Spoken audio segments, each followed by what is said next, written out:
bertemu lagi dengan Ibu.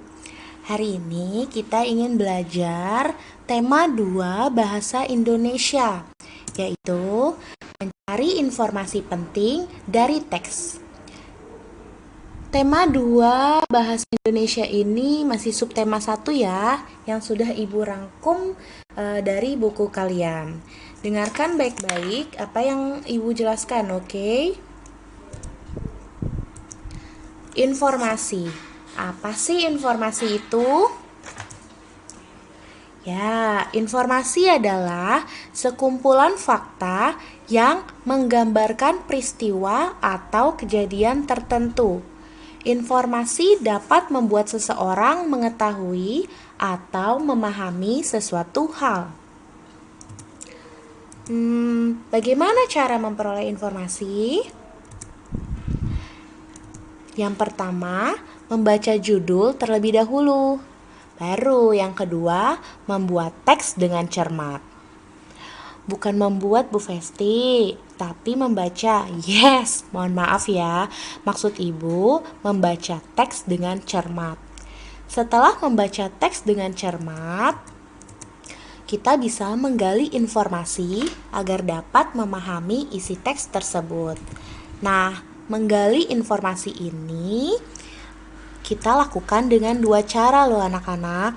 Yang pertama, informasi diperoleh dari jawaban pertanyaan-pertanyaan yang menggunakan kata tanya. Coba di sini, siapa yang tahu berapa jumlah kata tanya? Ini waktu kalian kelas 4 sudah pernah diajarkan, bahkan kelas 2 sudah diajarkan. Ada berapa kata tanya? 7. Ya, betul sekali. Kata tanya itu adalah 7. Berjumlah 7. Ibu ulang ya, supaya kalian ingat. Yang pertama ada kata tanya apa. Mengarahkan jawaban nama-nama benda, sebab, akibat, judul, atau tema. Yang kedua, di mana. Mengarahkan ke jawaban tempat atau latar. Lalu yang ketiga, ada kata tanya kapan. Ini mengarahkan jawaban waktu kejadian suatu peristiwa. Lalu yang keempat, ada kata tanya siapa. Mengarahkan jawaban tokoh utama dan tokoh pendukung. Yang kelima, kata tanya mengapa. Mengarahkan jawaban alasan suatu masalah dalam teks. Lalu kata tanya yang keenam adalah bagaimana. Mengarahkan jawaban cara membuat, proses, urutan, pendapat, atau sikap. Lalu kata tanya yang terakhir yang ketujuh adalah berapa. Mengarahkan jawaban jumlah atau banyak benda. Nah, setelah kalian mengetahui kata tanya, kalian bisa membuat pengelompokan untuk setiap pertanyaan dengan cara membuat peta pikiran atau mind map. Apa sih peta pikiran itu? Oke, Edo memberitahu, peta pikiran adalah suatu cara menyajikan informasi yang kita peroleh dari teks dalam bentuk diagram. Supaya kalian lebih jelas, kita dengarkan cerita Dayu dan ikan hias. Dayu dan ikan hias. Dayu memelihara banyak ikan hias berjenis ikan mas koki. Ikan-ikan hias itu dipelihara dalam sebuah akuarium. Setiap hari, Dayu memberi makan ikan-ikannya. Dayu juga rutin membersihkan akuarium, lalu mengganti airnya dengan air bersih. Kegiatan itu ia lakukan seminggu sekali. Dayu senang melihat ikan-ikan di dalam akuarium berenang ke sana kemari. Dayu memperhatikan saat mulut ikan-ikan itu terbuka dan menutup. Seolah-olah ikan-ikan itu selalu menelan air. Dayu bertanya-tanya, apa yang dilakukan ikan-ikan itu? Nah, setelah kalian baca ceritanya, baca judul dan membaca dengan cermat, kalian bisa membuat pertanyaan-pertanyaan dengan kata tanya. Contohnya seperti ini. Ini baru membuat kata tanya ya.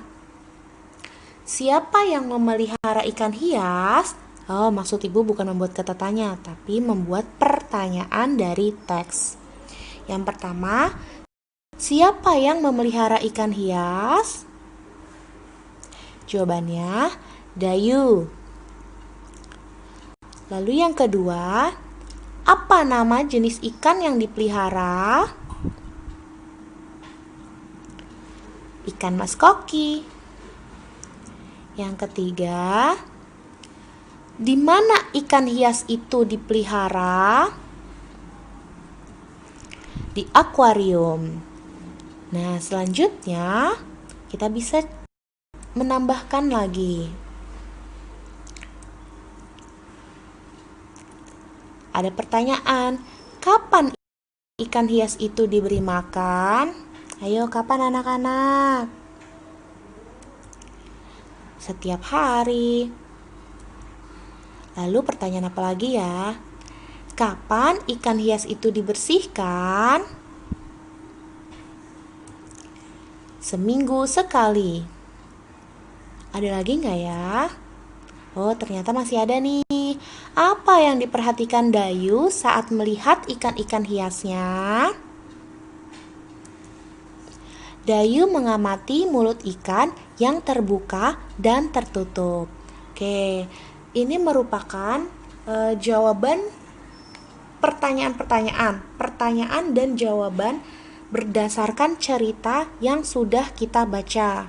Nah, dari pertanyaan-pertanyaan ini bisa kita buat peta pikiran. Caranya bagaimana? Yuk kita lihat. Tapi sebelumnya ada cerita lagi. Cerita ini tentang wisata hutan Desa Bumi Gemilang. Perhatikan baik-baik. Desa Bumi Gemilang terkenal akan sumber daya alam hutan yang berlimpah. Namun, hutan ini sangat sunyi. Selama bertahun-tahun, penduduk Desa Bumi Gemilang mencari kayu bakar sebagai mata pencaharian di hutan ini.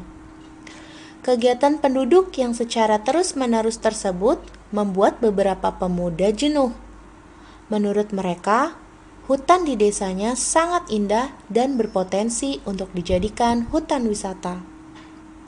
Pepohonan pinus yang rimbun, udara yang sejuk, serta pemandangan yang indah menjadi alasan utama mereka ingin mengubah hutan tersebut menjadi wisata hutan. Awalnya, ide dari beberapa pemuda desa tersebut tidak disetujui oleh penduduk lainnya. Mereka beranggapan bahwa hutan ini terlalu sunyi, sehingga tidak akan banyak wisatawan yang mau datang ke hutan ini. Namun, Danar, salah satu penggerak pemuda desa tersebut tidak kehilangan akal. Ia mengumpulkan foto-foto serta video yang berisi pemandangan alam di sekitar hutan. Lalu, mengunggahnya ke media sosial. Respon yang sangat baik diterima masyarakat. Masyarakat mulai berdatangan menuju hutan wisata ini. Mengetahui semakin banyak pengunjung, penduduk desa pun membangun sarana dan prasarana yang mereka perlukan, seperti toilet umum, jalan, dan menjual cendera mata. Kita sudah baca judulnya dan kita sudah baca teksnya. Setelah itu, kita buat pertanyaan-pertanyaannya, seperti yang tadi.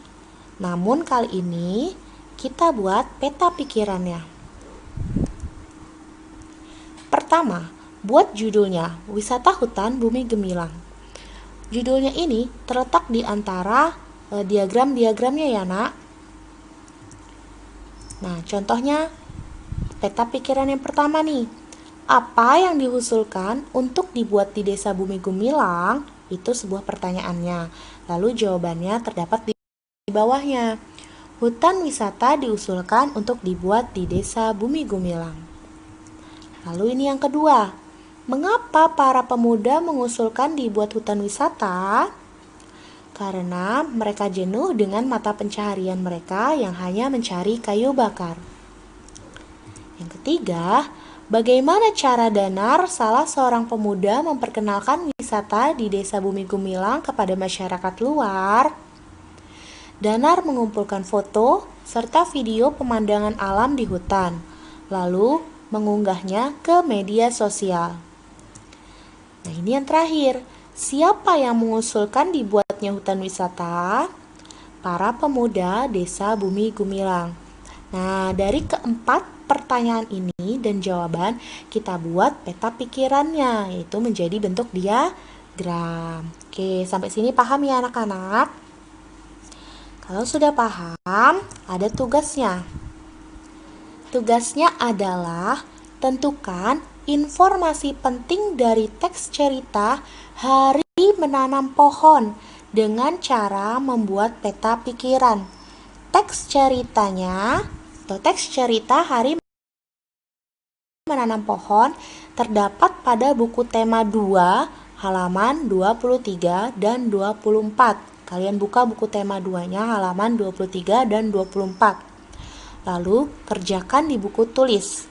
Jika sudah selesai, jangan lupa foto dan kirimkan ke ibu. Oke, anak-anak, cukup sekian sampai sini. Kita lanjut besok lagi. Oh iya, jika ada pertanyaan, boleh menuliskannya di kolom komentar atau bertanya ke ibu ya. Sampai jumpa. Bye-bye.